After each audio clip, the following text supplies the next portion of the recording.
여러분 안녕하십니까? 말씀으로 하루를 여는 천수답의 새벽 묵상. 오늘은 역대하 23장을 내 안에 있는 아달랴라는 제목으로 묵상합니다. 아달랴는 태생부터 아합과 이세벨의 딸로 태어나 부모의 더럽고 방탕한 기질을 물려받았지요. 성장 과정도 그 엄마 밑에서 자신의 이익과 목적을 위해서라면 어떠한 잔악한 짓이라도 할 수 있는 냉혈적 양심을 키웠습니다.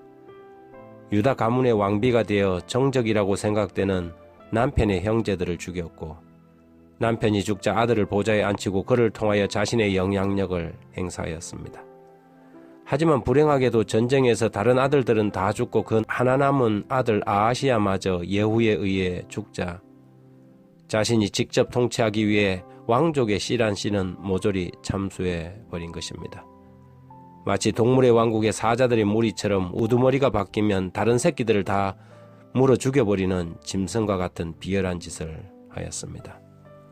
자신의 권위에 도전할 수 있는 싹이란 싹은 모조리 잘라버린 것이지요.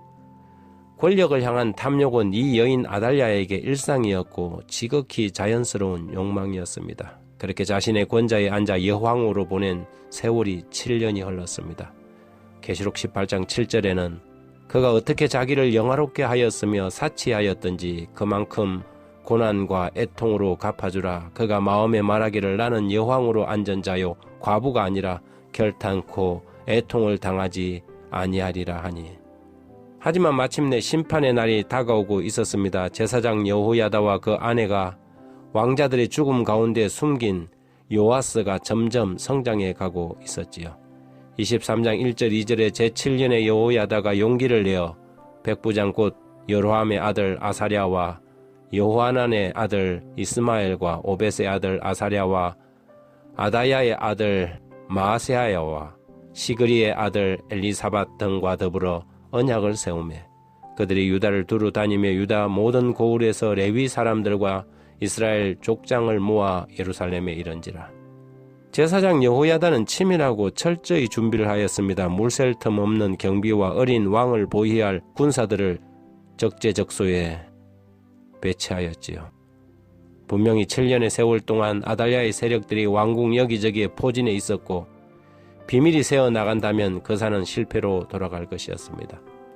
안식일을 그 사일로 정하고 모든 신하들이 다윗 가문의 남은 아들 요아스를 왕으로 추대하고 그에게 멸류관을 씌워 대관식을 거행함으로 동시에 기름을 부어 왕으로 선포해 버렸습니다.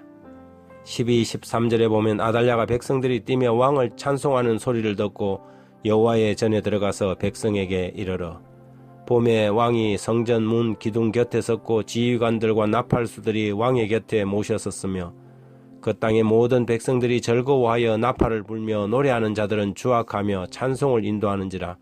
이 아달랴가 그의 옷을 찢으며 외치되 반역이로다 반역이로다 하며 이미 백성들의 분위기는 완전히 뒤집혀졌습니다. 남편과 아들 그리고 자신이 직접 다스린 7년을 걸쳐 오랜 세월 동안 암흑의 역사를 써내려가던 이세벨의 딸 아달랴의 시대가 막을 내렸습니다. 무려 16년의 세월이었습니다.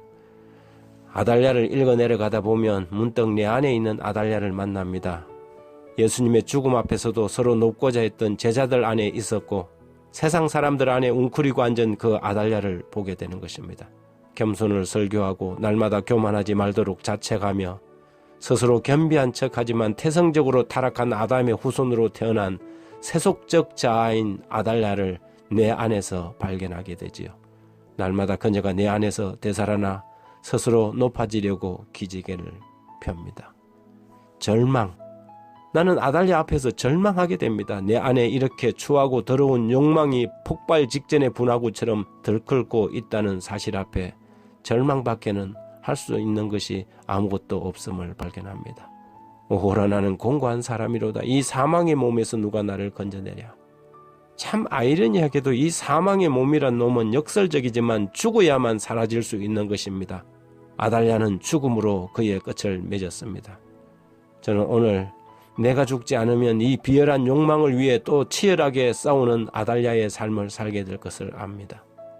그리스도와 함께 십자가에 못 박히는 길 밖에는 이 사망의 몸에서 건짐을 받을 길이란 전혀 없습니다.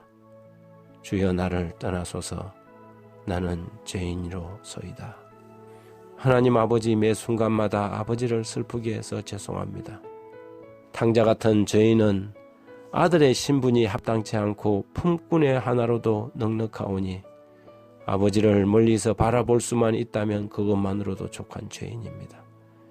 이런 숯검댕이 같은 죄인을 위해 아버지가 흘린 보혈과 당한 수치를 생각하면 자신 안에 있는 모렴치와 교만함으로 인해 몸서리를 치게 됩니다. 그래서 이 순간 주님 안에서 죽고 싶습니다. 주께서 도와주십시오. 예수님 이름으로 기도드립니다.